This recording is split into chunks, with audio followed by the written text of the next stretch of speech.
the book of Judges nears its end, the darkness over Israel grows deeper than ever before. The nation that God had rescued from Egypt had slowly drifted into spiritual chaos. Again and again the people abandoned God, turned to idols, and followed their own desires. Though judges had risen to deliver Israel throughout the generations, the people continually returned to corruption. Now the final chapters reveal what happens when an entire society loses its moral foundation. Over these events hangs the haunting statement repeated throughout the book. In those days there was no king in Israel. Everyone did what was right in their own eyes. It is not merely a political statement. It is a spiritual warning. Israel still existed as tribes. They still spoke about God. But inwardly, the nation was collapsing. And the events of Judges chapter 19 would expose just how far the darkness had spread. There once lived Levite living in the hill country of Ephraim had taken a concubine from Bethlehem in Judah. But conflict arose between them, and the woman left him and returned to her father's house in Bethlehem. After several months, the Levite traveled south to bring her back peacefully. Her father welcomed him warmly, and for days they celebrated with food, wine, and hospitality. Again and again the father delayed their departure, urging the Levite to stay longer.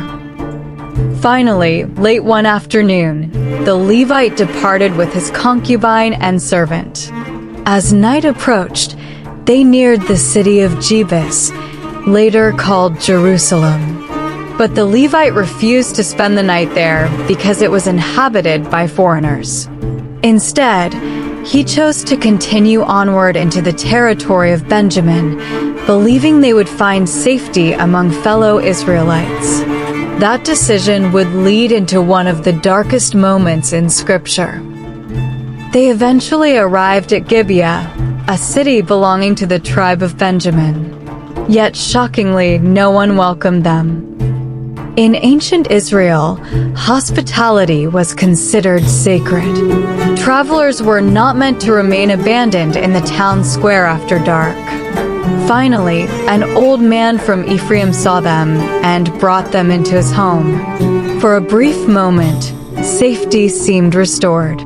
But the city of Gibeah had become morally corrupt beyond imagination. That night wicked men surrounded the house, pounding on the door and demanding that the Levite be brought outside to them. The scene echoed the terrifying wickedness of Sodom generations earlier. Desperate to protect his guest, the old man pleaded with them not to commit such evil. But the mob refused to listen. In fear and desperation, the Levite pushed his concubine outside to them. Throughout the night, she suffered terrible abuse at the hands of the violent crowd. As dawn broke, she collapsed at the doorway of the house. When the Levite opened the door in the morning, he found her lying there motionless, her hands stretched upon the threshold. The horror of the moment revealed how deeply Israel had fallen. This was not happening among pagan nations. This was happening inside Israel itself. The Levite placed the woman's body upon his donkey and carried her home. Then, in one of the most shocking acts in the Bible, he divided her body into pieces and sent them throughout the tribes of Israel. The message stunned the nation. All Israel gathered together in outrage. From north to south, the tribes assembled before the Lord at Mizpah. The Levite recounted the events that had taken place in Gibeah, and the people demanded justice. The leaders of Israel sent messengers to the tribe of Benjamin, demanding that the wicked men of Gibeah be handed over for punishment. But instead of removing the evil from among them, the tribe of Benjamin chose to protect the guilty men. Suddenly Israel stood on the edge of civil war. Brother against brother. Tribe against tribe. The nation that God had called to be united under him now prepared to destroy itself. Benjamin gathered 26,000 warriors. Among them were 700 elite soldiers who could sling stones with deadly precision. The other tribes assembled an enormous army against them. Before battle, Israel sought God's guidance. Yet, even after seeking him, disaster followed. On the first day, Benjamin struck down 22,000 Israelites. Shock spread through the camp.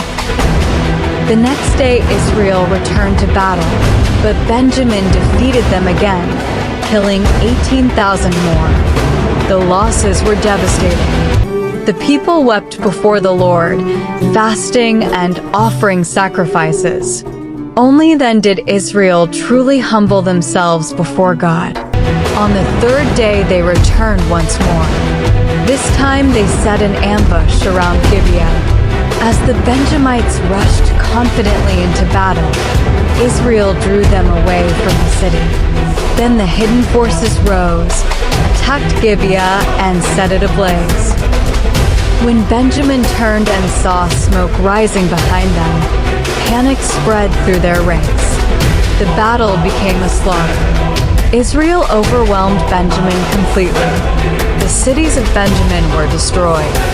Men, women, children, livestock, everything burned in the devastation. By the end of the war, only 600 Benjamite men survived, hiding among the wilderness rocks of Rimmon. One entire tribe of Israel stood on the edge of extinction. But after the fury of battle faded, grief took its place. The Israelites realized the horror of what they had done. A tribe of Israel was disappearing. The people gathered before God and wept loudly. "How has this happened in Israel?" they cried. Yet another problem remained.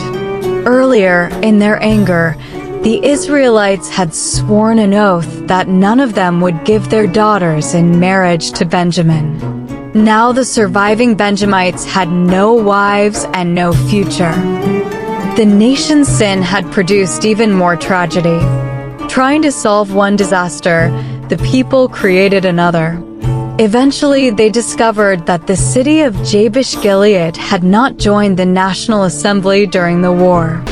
In anger, Israel attacked the city, killing all men and children and women except the women that had known no man. In total, they spared only 400 young virgin women, giving them to the surviving Benjamites. But even that was not enough, for there were 600 men left from the tribe of Benjamin. So the elders devised another plan. During a festival at Shiloh, the remaining men of Benjamin were told to hide among the vineyards and seize dancing women as wives when they came out to celebrate. So it was that while the young women were dancing, each man caught one and carried her off to be his wife. And so the tribe of Benjamin survived. But the ending feels deeply unsettling. There is no great triumph, no glorious victory, no lasting peace, only scars. Thus the book of Judges closes as both a tragedy and a warning.